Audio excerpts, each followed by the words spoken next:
কবরের আযাবের একটি ঘটনা হাদিসের আলোকে।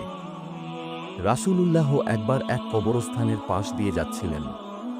তিনি দুটি কবরের পাশ দিয়ে হেঁটে যেতে যেতে থেমে গেলেন এবং বললেন, এরা উভয়ই শাস্তি পাচ্ছে, কিন্তু বড় কোনো গুনাহের কারণে নয়, অর্থাৎ লোকেরা সাধারণত এদের ছোট মনে করে। একজন প্রস্রাব থেকে ঠিকভাবে পরিশুদ্ধ হতো না, আর অন্যজন মানুষের মাঝে চগলখুরি করত। সহিহ বুখারী হাদিস ২১৬, সহিহ মুসলিম।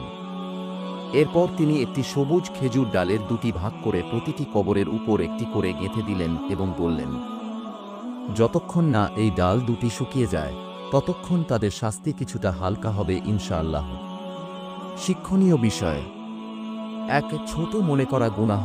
অনেক সময় আমরা যে গুনাহগুলোকে ছোট ভাবি, সেগুলোর জন্য কবরের আযাব হতে পারে।